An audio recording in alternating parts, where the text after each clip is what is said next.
Magandang araw mga kaibigan. Bigyan natin ng reaction opinion itong post ng ANC. Title, Clear Incursions in Constitutional Boundaries. Senator Amy Marcos claims the administration's actions are a calculated attempt to paralyze the Senate majority bloc out of fear of what a real blue ribbon investigation will reveal. She also warns against turning the Senate into a mere rubber stamp. Ito yung exact word ni Senator Amy. I think what the administration is doing to the majority bloc is already very obvious, since even the president is now lambasting the Senate and meddling with the online voting issue. These are clear incursions in the constitutional boundaries between executive and legislative.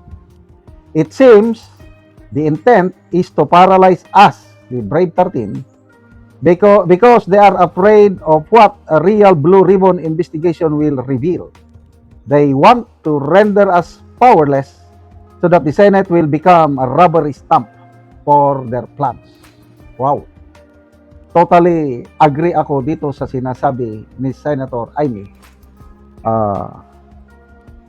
Yung post niya ni Attorney Baligod, nung nag-comment ang Pangulo na hindi daw pwede yung online voting system para sa mga senador. Sabi ni Attorney Baligod, anong pakialam mo? Nasa executive branch ka, nasa legislative ito, co-equal branch of government ka, bakit ka nakikialam? Agree. Natataranta ang mga mastermind sa flood control dahil gusto nila talaga, itong mga powers that be, gusto nitong mga mastermind sa nakawan sa flood control scam na makuha ulit sa grupo ni Senator Soto ang leadership sa Senado para hindi matuloy ang flood control investigation. Yan ang tunay na issue, yung flood control investigation. Not so much na ngayon yung itong impeachment trial ni VP Sara dahil obvious naman yung resulta ng impeachment trial ni VP Sara, obvious naman na maa-acquit siya dahil it's just a numbers game. VP Sara only needs 9 for her acquittal, 9 votes. 13 na yung kakampi niya, itong majority bloc. So ano pa bang dapat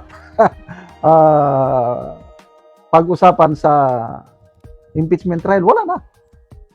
Tapos na ang boxing sa impeachment trial.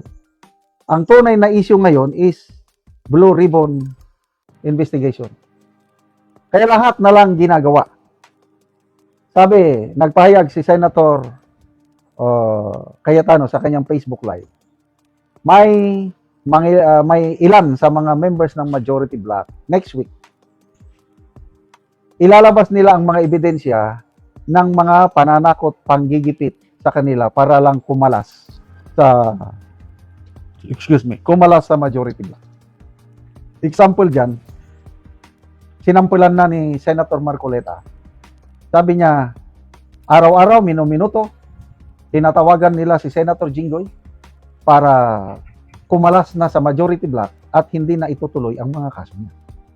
Kailang nagmatigas, tumayo sa prinsipyo si Jinggoy, handa siyang makulong kahit ano pang gawin na pananakot sa kanya, makulong na kung makulong, basta hindi siya aalis sa majority kasi alam niya, tama yung kanyang pinaninindigang prinsipyo sa majority bloc. So, to me, it's a big win ng majority senators. Kasi, in kaso lang bumigay si Senator Jinggoy. Para lang isave ang sarili niya, para hindi siya makasuhan at makulong, umalis siya sa majority. So, -1 na siya. Kailangan na lang ng isa. So, pag alis ni Senator Jinggoy, lalong ma-encourage ang minority bloc na manakot. Sundan nyo si Jinggoy. Ikaw, kung sino pa yung tinatakot.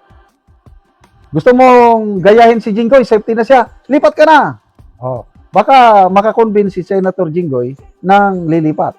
In that way, tapos na ang Brave 13. Maagaw na ang mayorya sa Senado, itong grupo ni Soto, at hindi na naman matutuloy ang flood control scam investigation. Kaya lang, ibang nangyari. Yung ini-expect ng powers that be, ini-expect ng mga mastermind na matakot nila si Jinggoy, nagkamali sila. Ngayon, at tumayo, nanindigan si Jinggoy, lalong napalakas ang loob ng Brave 13. Dahil meron silang mga members, example, si Senator Bato. Handang isakripisyo ni Bato ang kanyang buhay, kalayaan, biglang sumulpot, although alam niyang delikado siya, sumulpot siya, bumoto, kaya nakuha nilang majority. O, doon na lang, na-inspire na sila kay Bato. Next inspiration, dito kay Senator Jinggoy. And blessing ng Panginoon, dahil na-isyuhan nga siya ng warrant of arrest, kaya lang, bailable. So, hindi nagtagumpay itong powers that be. Yung mananakot, hindi nagtagumpay dahil hindi nila napakulong. O ano yun? To me, that's a victory of brave 13 senators. At lalong tumibay na ngayon ang samahan nila dahil, alam mo, kaming mga sundalo, ganyan kami. Yung labanan, nagsama kami sa hirap at ginhawa. Nako, halos hindi kami yung mga sundalo ko na nakasama ko sa labanan. Hanggang ngayon, may mga kontak kami. May mga text-text, may mga group chat kami. Kasi buhay ang nakataya. Nagsama kami sa hirap at ginhawa. So, ganyan din itong brave 13 senators. Lalong tumibay at lalong wala nang pag-asa itong powers that be. Malacanang ba, Palasyo ba? Wala na. Tuloy-tuloy ng investigasyon sa flood control. Yung plano nila na charter chains, wala nang pag-asa niyan. Kaya, merisi gaba. Yan ang napala nila. Magandang araw mga kaibigan. Bigyan natin ng reaction opinion itong article published sa Philippine Star. Title, NBI nabs, hinuli. Man who gave false Bato leads. Yung informasyon, nasaan si Bato? The National Bureau of Investigation arrested a man who claimed to know the whereabouts of Senator Ronald Bato de la Rosa.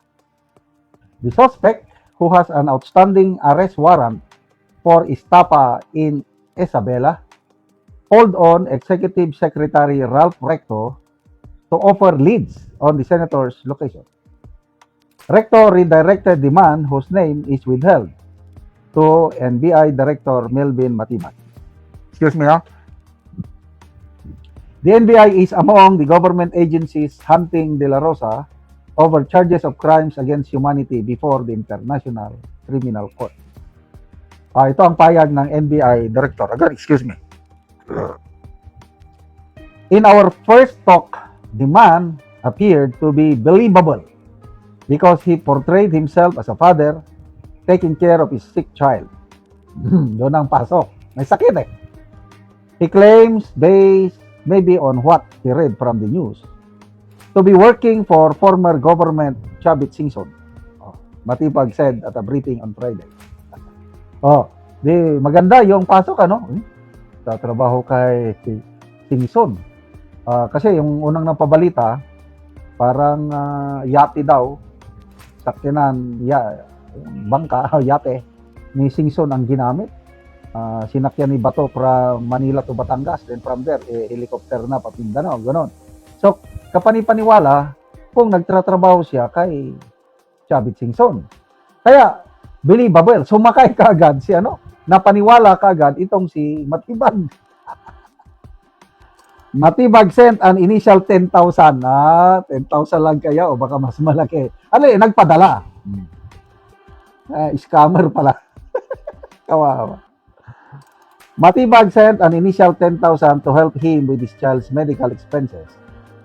But the NBI chief alerted his agents after sensing the suspect was out to scam government official. Sabi ni Matibag, after I sent the money, he was asking for larger amounts. Ito na. Naging alatado na. Dito nagkamali Dito nagkamali yung tao. Tapos yung ginamit niyang number niya, cellphone niya, nakaregister sa kanya. Kaya, ayun, I was setting him up to meet with me, but he might have noticed that he suddenly vanished. Yun na nagpakita. So, quits na yung 10,000. Sana nga, hoping na 10,000 lang nagpadala. Paano kung mas malaki? Anyway, malaki na rin yung 10,000 sa mga naghihirap na taong bayan. But sa mga, alam mo na, baliwala yon, sinsilyo lang. Agents from the NBI Organized and Transnational Crimes Division, NAB, hinuli. The suspect at his condominium unit in Novaliches in Quezon City on May 19. During the operation, agents seized several sachets of shabu from the man. Nako, totoo kaya na may shabu? Anyway, ang nakakapagtaka dito, bakit itong tao na ito is may number siya kay Executive Secretary Recto? Saan niya yung nakuha? Yan ang matinding Yung mga number na ganyan, mahirap kunin. Dating Finance Secretary, naging AS, tapos may number siya. Ibig sabihin, konektado ito. Hindi siya ordinaryong tapos nakatira sa condominium. So, anong kaso? I don't know kung anong kaso. Delikado ang kalagayan ng taong ito. Wala na ito. Ito yung litrato nyo. Yan, nahuli. So, ito ngayon ang dilema o problemang malaki ng NBI. Intelligence. Sa sobrang pagkadesperado, nagplaplano na sila na pati si Mrs. Nancy de la Rosa, ang asawa ni Senator Bato, plano nila na isubpuena. Ano ba? Nung nabasa ko yan kaninang umaga, sabi ko wala na ito. Sign of pagkadesperado. Mabuti na lang, nagsalita si Senator Ping Lacson, sabi niya, please don't do this. Aside from exposing your incompetence, ipinapakita mo rin yung pagka-unprofessional ninyo, trabahong tamad. Nako, sakit nun. Senador, pagsabihan ang NBI Director, trabahong tamad. Kung ako ang NBI Director, pagsabihan ako ng unprofessional, trabahong tamad, tapos hindi totoo, magre-react ako. Abangan natin ang reaksyon ni NBI Director sa birada ni Senator Lacson sa kanya unprofessional, incompetent, trabahong tamad. Kung hindi siya sasagot, anong ibig sabihin? That means, silence means yes. Tinatanggap niya na trabahong tamad sila, incompetent, unprofessional. In fairness, tama yung pananaw ni Senator Lacson. Nakakaya. Bakit mo isama ang asawa ng isang, sabi nating, pugante? Anong kinalaman ng asawa? May kaso ba yung asawa? Wala naman. Bakit nyo idamay, isubpuena para tanungin kung nasaan si Senator Bato? Do you expect ang wife ni Senator Bato magsasabi kung nasaan ang husband niya? Granting na alam niya kung nasaan. Sasabihin ba niya? Mautak si Senator Bato, hindi nyo na, alam niya yan, yung gagamit ng cellphone o yung mga yan, wala na. Goodbye. Kung nagawa ni Lacson nung nagtago ng more than 1 year, I believe, kayang-kaya ni Senator magtago ng 2 years hanggang maging presidente si BP Sara. Salamat mga kaibigan sa inyong pagsubaybay sa channel nito.